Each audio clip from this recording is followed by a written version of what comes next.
වෙස්වස් society YouTube නාලිකාවට ඔයාලව සාදරයෙන් පිළිගන්නවා. ඔන්න මේ වීඩියෝ එක අපේ කාටුන් බලන ෆෑන්ස්ලට.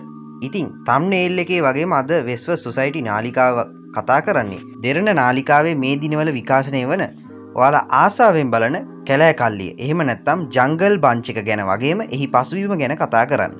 එහෙනම් අපි වැඩි කතා නැතුව වීඩියෝ එකට යමු.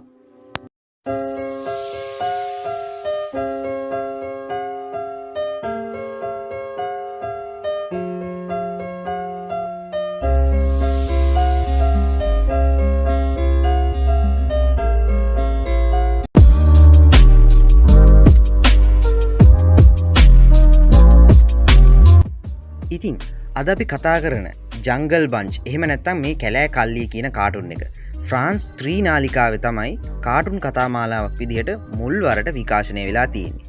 ඒ වගේම මේක CGI සජීවීකරණ රූපවාහිනී කතා මාලාවක් වෙනවා. ජංගල් බන්ච්. ඉතින් මේ නිර්මාණය කරන්නේ ජීන් ෆ්‍රැන්කොයිස් ටොස්ටි, ඩේවිඩ් ඇලෙක්ස් සහ එරික් ටොස්ටි යන ත්‍රිදෙනා විසින්. ඊට අමතරව TAT Productions, Sea World Kids සහ මාස්ටර් ෆිල්ම් ආයතන මේකට දායක වෙලා තියෙනවා.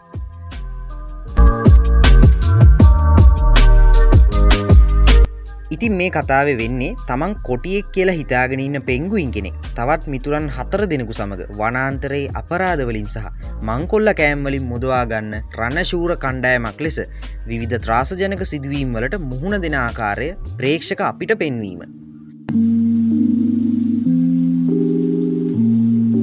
ඉතින් මෙහි පසුබිම් කතාව ගැන කතා කරොත් ප්‍රංශයේ තිරගත වෙච්ච මේ කාටුන් එක පළවෙනියටම 2013 දෙසැම්බර් 29 වෙනිදා තිරගත වුණා.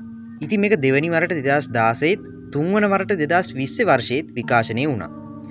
මේක 2014 දී The Jungle Bunch to the Rescue ලෙස Kids Animation අංශයෙන් එමි සම්මානය දිනාගත්තා.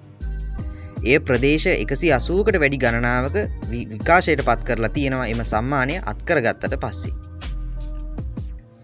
ඉතින් එක්සත් රාජධානී බූමරැං නාලිකාවෙත් ඇමරිකාවේ යුනිවර්සල් කිඩ්ස් නාලිකාවෙත් මේක විකාශනය කරලා තියෙනවා.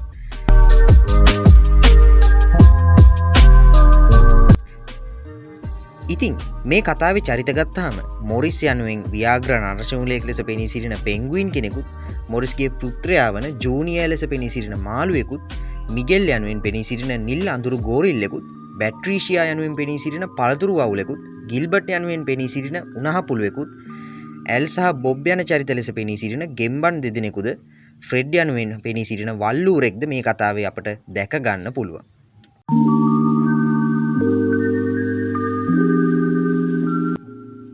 ඇත්තෙන්ම කිව්වොත් මෙම කාටුනේ විශාල සම්මාන රැසක් හිමි කරගත්ත කාටුන් එකක් වගේම විශිෂ්ට නිර්මාණයක් වෙනවා.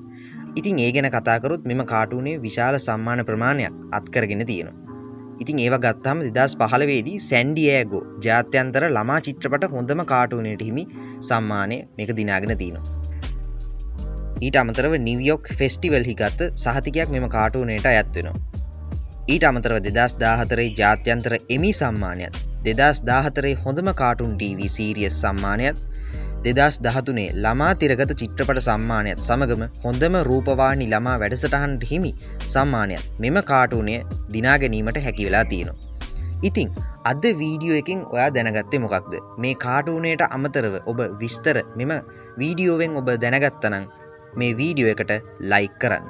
මෙම වීඩියෝ එකේ අඩුපාඩු තියෙනවා නම් කමෙන්ට් කරන්න.